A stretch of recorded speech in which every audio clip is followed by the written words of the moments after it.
I suppose it's not the middle of the year anymore. Nonetheless, I am doing the mid-year book freakout. So the objective of this book tag is to take stock of the books that you have read so far. I have read a little under 80 books this year. I don't think I've read this many books in a year since middle school, but it was something I wanted to really accomplish this year. I wanted to read more than I ever have, ever. So let's get to the books. Number 1, the best book that you have read in 2017. This is not a fair question. I have read so many books. The Night Circus was an excellent book. Three Dark Crowns was an excellent book. Outlander was a good book. Illuminae was an excellent book. If I had to pick an absolute favorite, I would probably go with Crooked Kingdom, which is the sequel to Six of Crows. Perfect character moments, perfect story arc, everything just perfect. Number 2, the best sequel you have read. Again, have to go with Crooked Kingdom. Crooked Kingdom takes all the good elements of Six of Crows and brings them to a new level. Six of Crows is marketed to teens, but I'm of the opinion that any fantasy reader should read Six of Crows. Just an excellent series. Like, I want there to be more. Number 3 is a new release that you haven't read yet but want to. There are so many on this list. I haven't read A Court of Wings and Ruin, which is the 3rd book of A Court of Thorns and Roses. There's Lord of Shadows, which I want to read, but I can't read because I haven't read Lady Midnight. There's A Conjuring of Light, which is in the Darker Shade of Magic series, but I can't read that yet because I haven't read A Gathering of Shadows. And of course there's Theft by Finding by David Sedaris, which has been released yet, but I haven't read it yet. Number 4 is your most anticipated release for this year. I would say One Dark Throne, which is the sequel to Three Dark Crowns by Kendar Blake. Goodreads, it's got like a 3.6 something rating, but it doesn't deserve that. It's like if Game of Thrones were in a matriarchy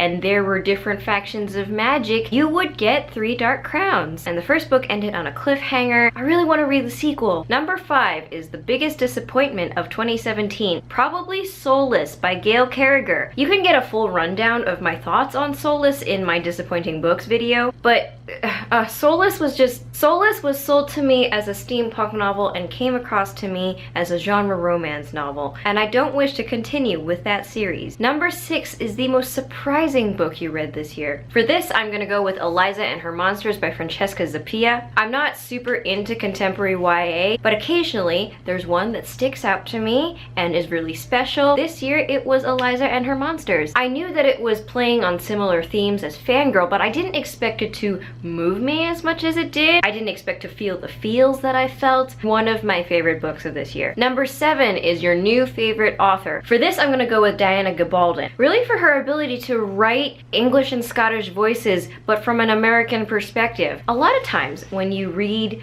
novels set in England written by American authors, there's little phrases or little tells that signify to you that that person is not really from England, and vice versa with British authors who set their stories in the US. You'll be reading a story that's set in England, but they'll use a phrase that's very distinctly American. You'll be reading a story set in the US, but then they'll insert a certain cultural thing that doesn't belong in the US. But Diana Gabaldon, she writes Claire Randall in a very distinctly English voice, and she does the Scottish voices really well, but she's from Arizona. I just have immense respect for that. Number 8 is your new fictional crush. I would say Kaz Brekker from Six of Crows, but he's not really new. I mean, I read Six of Crows last year. He was already my crush. For a new fictional crush, I'm gonna go with Jamie Fraser from Outlander. I have already seen the show and I really like his character on the show, but I don't think he became a legitimate crush until I actually read Outlander and actually got some new insights into his character. Number 9 is your newest favorite character. I'm gonna go with Claire Randall from Outlander because, again, I watched the show, but I didn't admire her as much until I read the book and really got how resourceful she is and how knowledgeable she is in her surroundings. She really is badass and adaptable, and she is everything that I want to be. Number 10 is a book that made you cry. Books provoke emotions in me, but I can't really name many occasions that a book straight up made me cry. I will say, however, that the book Fun Home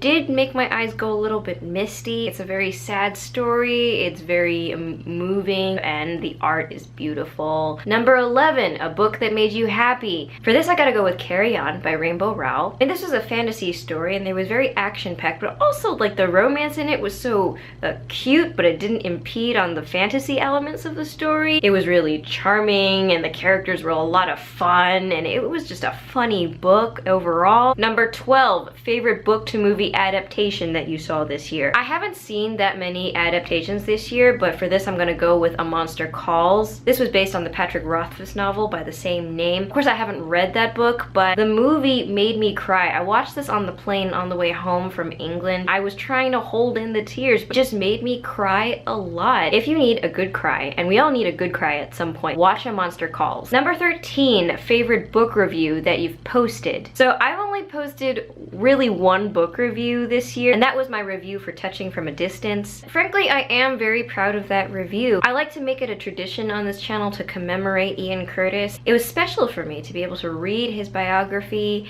and talk about it with people and have my review be so well received. Of course, I'm hoping to post more book reviews for the rest of this year. Number 14, most beautiful book that I've bought. For this, I'm gonna go with the British edition of Caraval. The graphic design on that book is incredible. It's got that black matte cover with the gold sparks. Of course, a runner-up for this is the cover for Flame in the Mist, because I love a phoenix on my book covers. Number 15, books I need to read by the end of this year. So many books, but to name a few, there's The Snow Child by Eowyn Ivey, Cloud Atlas by David Mitchell, The Goldfinch by Donna Tartt, and The Essex Serpent by Sarah Perry. So this was my mid-year book freakout. Please comment and tell me what books you've read so far this year. If you'd also like to do this video as well, you're tagged. Feel free to do it. You can follow me on Twitter and Goodreads, subscribe to this channel if you haven't already, and I will see you in my next video.